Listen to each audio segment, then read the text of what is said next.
자, 다시 돌아왔습니다. 자, 40년입니다. 여름 6월에 동쪽의 오랑캐가 반란 일으켜 변경이 동요했다. 여기 오른쪽에 그 에미시 그 하이였나요? 그거를 얘기하겠죠, 그죠? 자, 가을 7월 개미삭 무술 16일에 천황이 여러 경들에게 지금 동국이 그러니까 저 동쪽 지역 전부를 얘기했죠, 그죠? 맥락상은 일단 동쪽 지역 전부를 얘기하는 건데 사실은 진짜로 이때 정벌을 했는가? 잘 모르겠습니다. 난 아니라고 생각합니다. 나중에 기록을 요때 끼워 맞춰서 윤색한 게 아닌가 난 그렇게 생각을 합니다. 자, 지금 동국이 불안하여 폭도들이 많이 일어나고 있습니다. 또 하이는 모두 반하여 자주 인민을 노력합니다. 하이라는 게 에미시죠. 누구를 보내 난을 평정할 것입니까? 라고 물었다. 여러 신하들은 모두 다 누구를 보내야 할지 몰랐다. 일본 무전이 신이 먼저 서방을 쳐서 피곤하니 이 싸움은 꼭 대대황자가 맡아야 합니다. 라고 대답하였다. 그때 대대황자는 겁이 나서 풀밭 속에 숨어버렸다. 잠깐만요. 잠시만요. 자, 아무튼 그래서 대대황자를 보내라 그랬는데 숨었다. 자, 이에 사자를 보내 불러들였다. 천황이 네가 하고 싶지 않은 것을 어찌 억지로 보내겠느냐. 어찌하여 어찌 아직 대적하기도 전에 무서움을 나타내는 것이 이렇게 심한가? 라고 책망을 했다. 이에 결국 민홍국에 봉하였으며 대대황자는 봉지에 갔다.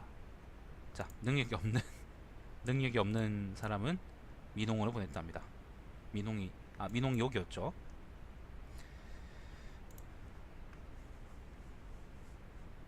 사실은 난 재밌기는 그 신대 하에서 신대 상이었나요? 소자노존 얘기가 참 재밌었는데. 자, 이로써 신무 진군 무케츠노 키미와 수군 모리노 키미의 두 무리의 시조가 되었다. 그러니까 대대왕자가 그렇겠죠, 그죠? 자, 이에 일본 무전이 옹습이 이미 평정되어 몇 해도 지나지 않았는데 또다시 동쪽의 오랑캐가 반하니 언제쯤 태평하게 될까요? 신이 수고로 오나 그날을 평정하고자 합니다. 라고 큰 소리로 말하였다. 이 새끼가 일부러 동생 엿먹이려고 그랬을 거야. 천황이 부월을 가져와 도끼를 가져와 일본 무전에게 주며 말했다. 짐이 듣건대 동쪽의 오랑캐는 성질이 강포하고 능력을 주려하며 촌에는 여른이 없고 읍에는 우두머리가 없다. 각각 경계를 욕심내고 서로 도둑질한다. 또 산에는 사신이 있고 들에는 악귀가 있으며 길거리를 가로막고 많은 사람들을 괴롭히고 있다. 동쪽의 오랑캐 중에 하이는 가장 강포하다. 남녀가 잡거하고 부자의 구별이 없다. 겨울에는 구덩이에서 자고 여름에는 나무 위에서 산다. 모피를 입고 피를 마시며 형제 사이에도 의심이 많다. 산에 오르는 것은 새와 같고 풀밭을 달리는 것은 도망하는 짐승과 같다. 은혜를 입고서는 곧 잊고 원수를 보고는 반드시 보복을 한다. 또한 화살을 머리에 숨기고 칼을 옷 속에 찬다. 혹은 도당을 모아 변경을 범하고 혹은 농잠을 엿보아 인민을 약탈한다. 농잠을 엿본다 그랬는데 뭐 농사 짓는 사람들하고 이제 뽕치는 사람들 얘기하는 거겠지. 자, 치면 풀밭에 숨고 쫓으면 산에 들어간다. 그러므로 예부터 왕화에 물들이지 아니하였다. 전혀 그렇지 않습니다. 사실 일본서에서 에미시가 처음 나오는 게 우기록이고 경인 천황기 때 기록이고, 그죠? 하이가 처음 나오는 게 그렇기 때문에 옛날부터 뭐 그런 운운할 거 하나도 없습니다. 갑자기 툭 튀어나온 겁니다. 자, 지금 짐이 너의 사람됨을 보니 신체가 장대하고 용모가 단정하다. 힘은 능히 솥을 들고 용맹이가 번개 같다. 향하는 곳 앞에서는 적이 없고 치면 반드시 이긴다. 형식은 나의 아들이지만 실질은 신인, 그러니까 신 같은 사람이라는 것을 나는 이미 알고 있다. 이는 실로 짐이 모자라서 나라가 어지러워진 것을 하늘이 불쌍히 여겨 천업을 경륜하시고 종묘를 끊지 않으시려고 하시는 것이다. 또 이 천하는 너의 천하이다. 이 자리는 너의 자리이다. 원컨대 깊이 계획하고 멀리 생각하여 부정을 찾고 변을 엿보고 위험을 보이며 덕을 베풀어 무기를 쓰지 않고 저절로 따르게 하라. 말을 잘하여 난폭한 신을 조용하게 하며 무력을 떨쳐 나쁜 귀신을 없애라. 고 이제 동쪽으로 보낸 거죠. 일본 무조는 부호를 바꿔서 다시 절하며 옛날에 서쪽을 칠 때 황령의 위력에 의지해서 황제의 이제 신령 그런 거겠죠. 황령의 위력에 의지해서 석자의 칼을 가지고 웅습을 쳤습니다. 그러나 얼마 되지 않아 적의 괴수가 복주했습니다. 지금 또 신기의 영에 의하고 천황의 위력을 빌어 그 경계에 나아가 덕규를 보여서도 오히려 따르지 않으면 군사로 칠 것입니다. 라고 말하고 다시 한번 재배하였다. 천황은 길비무원 키비노 타케이쿠와 대반무 1년 오호토모노 타케히노 무라지에게 명하여 일본 무전을 따르게 했다. 또 칠국경 나나츠카 하기를 선부 카시하테로 삼았다. 선부라는 것은 뭐 관직 이름이겠죠. 천황에게 음식으로 봉사하는 집단이랍니다. 뭐 아무튼 그 숙수 뭐 그런 거겠죠.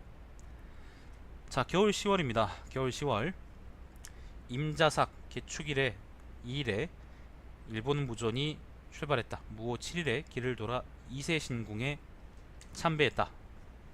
이세신궁이라는 거는 여기겠죠. 이세가 여기죠. 이세가 여기입니다. 아마 대바에서 출정해서 이 동쪽으로 가는 모양입니다.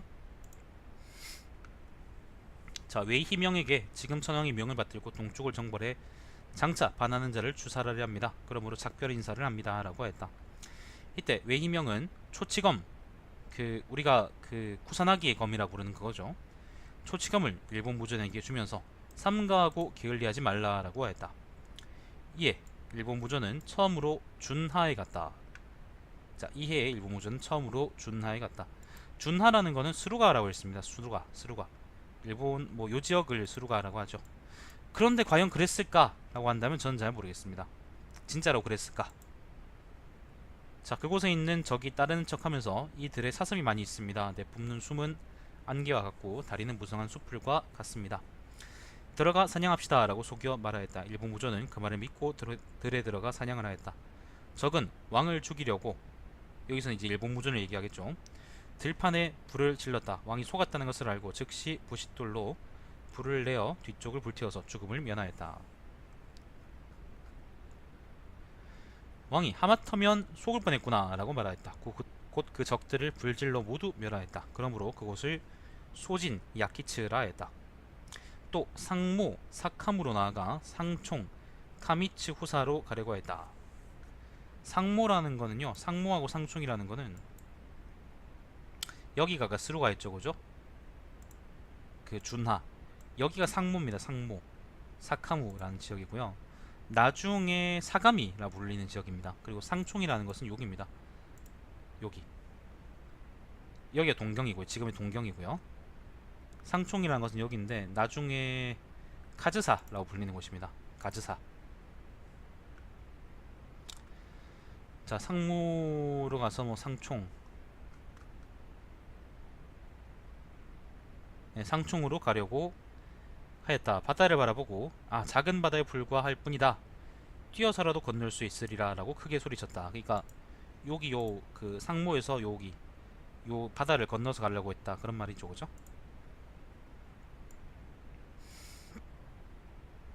그러나 바다 가운데 이르러 폭풍이 갑자기 일어나 왕의 배가 표류해 건널 수가 없었다. 그때 왕을 따라온 여인이 있었다. 제규런 오토타치바나 히메라고 하며 수적시 인산숭리에 호주노 우지노 오시야마노 스코네의 딸이었다. 왕에게 지금 풍랑이 심하여 배가 가라앉으려 합니다. 이는 반드시 해신의 짓입니다. 천한첩이 왕의 목숨을 대신해 바다에 들어가려 합니다. 라고 말하였다. 말이 끝나자 파도를 헤치고 들어갔다. 그러자 폭풍이 곧 그쳐 배를 해안에 댈 수 있었다. 그러므로 사람들은 그 바다를 치수라 불렀다. 자, 일본 무전은 상총에서 옮겨 유고국 미치노쿠노 쿠니로 들어갔다. 자, 유고라는 거는요, 유고가 어디냐? 이거 무장이잖아. 이거는 상총에서 유고로 갔다 그러는데 유고가 어딜까요?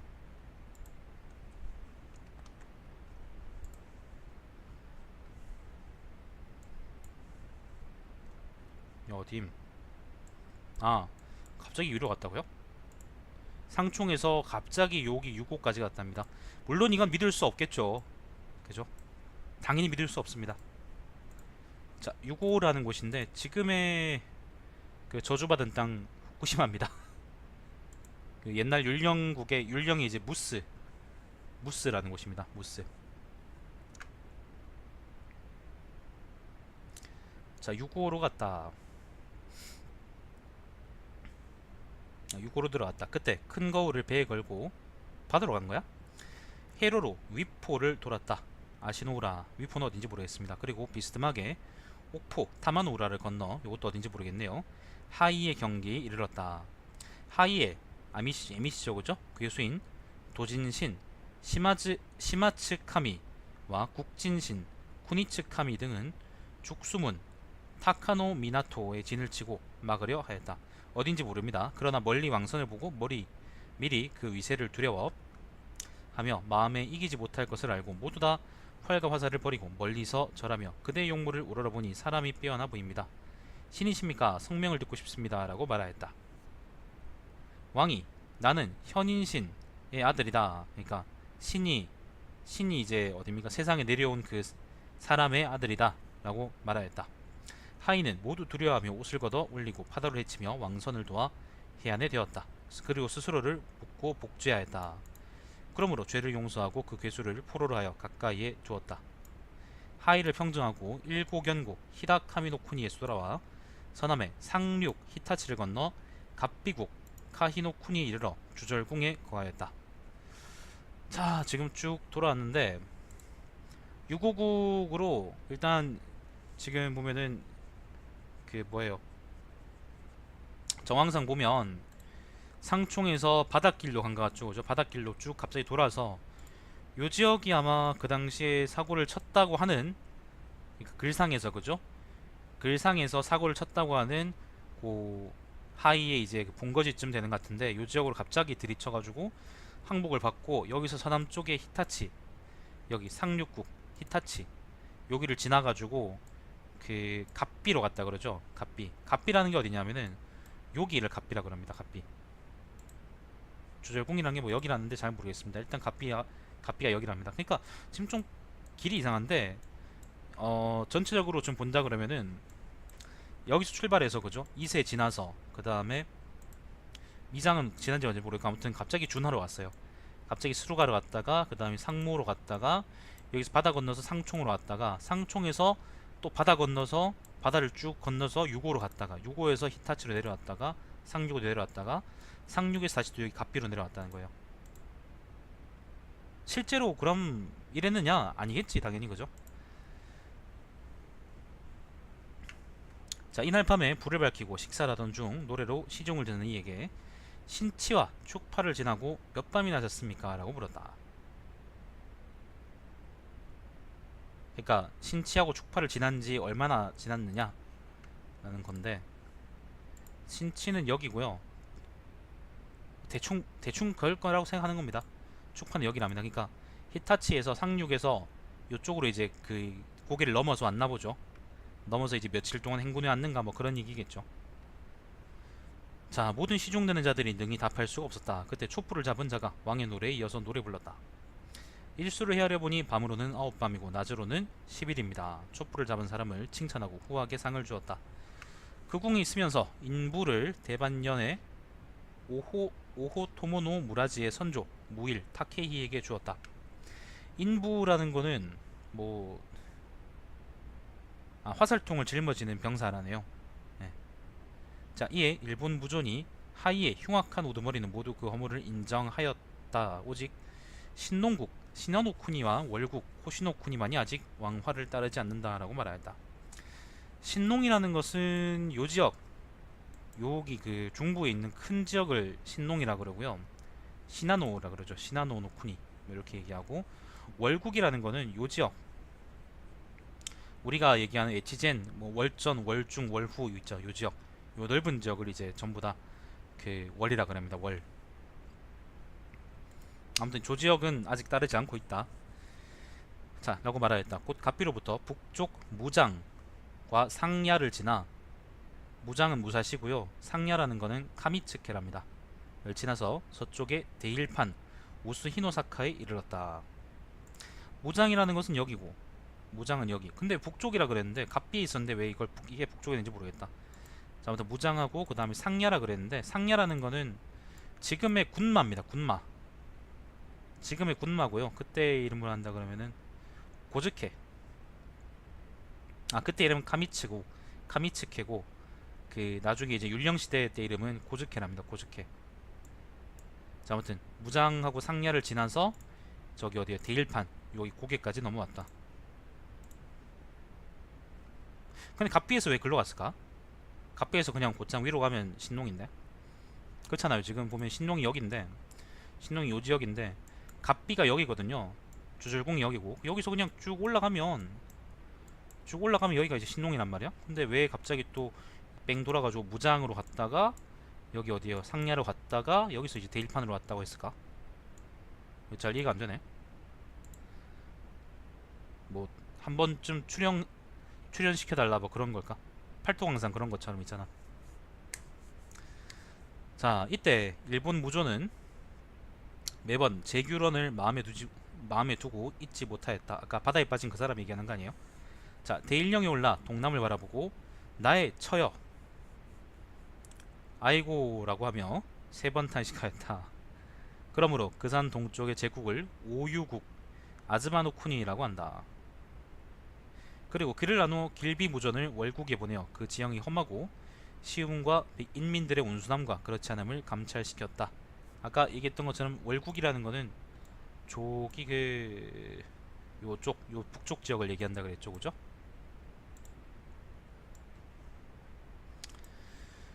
자, 일본 무조는 신농에 진출하였다. 신농에 진출하였다. 침략하였다라고 하는 게 맞지 않을까? 신농. 이 나라는 산이 높고 골짜기가 깊으며 푸른 봉우리가 겹겹이 쌓여 있었다. 사람이 지팡이에 의지하고서도 오르기 어려웠으며 바위가 험악하고 언덕길이 길어 말도 나가지 못하였다. 그런데 일본 무조는 연기를 가르고 안개를 무릅쓰며 멀리 큰 산에 이르렀다. 등해군요. 산봉우리에 오르니 허기가 져서 산중에서 식사를 하였다. 이때 산에 신이 왕을 고생시키려고 흰사슴으로 변하여 왕의 앞에 섰다. 왕은 이상하게 여겨 마늘 한 개를 흰사슴에게 던졌는데 그것이 눈에 맞아 죽었다. 보시면 마늘 하나를 어떻게 얼마나 세게 던지면 이게 눈에 맞아 죽냐. 왕은 갑자기 길을 잃고 나아갈 곳을 알지 못했는데 그때 흰 개가 나와서 왕을 인도하려는 신용을 하였다. 왕은 그 개를 따라 가서 민홍에 갈 수 있었다. 자, 대일판에서 신농으로 들어갔는데 신농에서 길을 잃었다가 어떻게 해서 여기 민홍 지역까지 왔답니다. 네, 무사히 돌아왔답니다. 자, 길비무종이 월국에서 돌아서 만났다. 이때 왔어. 이 앞서 신농판 시나노노 사카를 건너는 사람은 신기에 걸려 앓는 자가 많았다. 신농판이라는 거는 요 지역 아마도 추측하기로는 이제 요 지역인 것 같은데 제가 추측하기로는 지명들로 추측해 보기에는 요 지역 같은데 정확히는 잘 모르겠어요. 아마 신농에서 길을 잃고 이제 여기서 그 민홍까지 왔다 그랬으니까 아마도 여기 그 어디에요? 그 산맥을 통과했다기보다는 이제 여기 길로 이제 쭉 이어서 왔다고 하는 게 맞겠죠. 아마 그래서 맥락상 요 지역이 신농판이 맞지 않겠나 생각이 드네요. 자, 신농판에 그 신기에 걸려가지고 앓는 자가 많았다. 흰사슴을 죽인 후로부터는 이 산을 넘는 자는 마늘을 씹어서 사람 및 우마에 바르면 저절로 신기에 걸리지 않았다. 아까 이제 요 지역의 신이 일본 무전을 권리로 했다라는 얘기가 있었으니까 자, 일본 무전은 다시 미장에서 돌아와 곧 미장이라는 게 여기죠. 오와리죠. 미장에서 돌아와 곧 미장씨 오하리노 우지의 딸 궁채권 미야즈 히메에 장가들어 오랫동안 머물러 달포를 지냈다.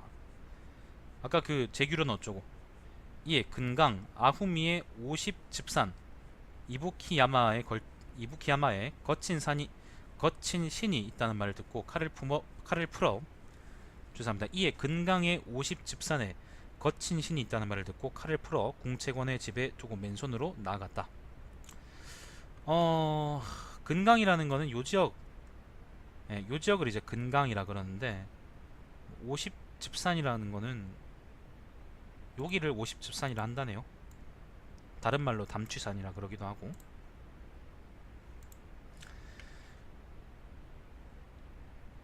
담취산 이부키야마 아까 50집산에 이르자 산신이 큰 구렁이로 변해 길을 막고 있었다. 이에 일본 무조는 주신이 구렁이로 변한 것을 모르고 이 구렁이는 거친 신의 사자일 것이다. 산신을 죽일 수만 있다면 그 사자는 문제될 것이 없다라고 했다. 그래서 그 구렁이를 넘어서 나아갔다. 그때 산신은 구름을 일으켜 우박을 뿌렸다. 봉우리 안개가 끼고 계곡이 어두워져서 갈 길을 찾을 수 없었다. 방황에 걸어갈 곳을 알지 못했으나 그럼에도 불구하고 안개를 무릅쓰고 강행군을 하였다. 그래서 겨우 나올 수가 있었다. 그러나 마음의 갈피를 잡지 못하고 취한 것 같았다.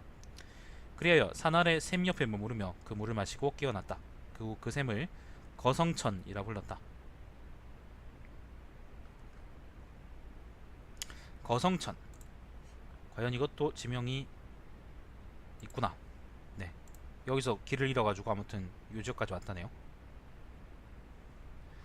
자, 거성천 이라고 했다. 일본 무조는 이에 처음으로 몸에 병이 났다. 그러나 점차 일어나 미장 오하리로 돌아와 궁채권의 집에 들어가지 않고 이세로 옮겨 미진 워츠에 이르렀다. 자, 거성천에서 돌아와서 병 걸려서 돌아와서 미장으로 돌아왔다가 그 와이프한테 안 들리고 미진, 이세에 있는 미진까지 왔답니다. 옛날 일본 무존이 동쪽에 갔을 때 미진의 물가 워츠노 하마에서 쉬면서 식사를 한 적이 있었다. 여기 원문이 미진빈이라는 건데요. 미진에 있는 물가 뭐 그런 말입니다. 빈자가 물가라는 의미예요.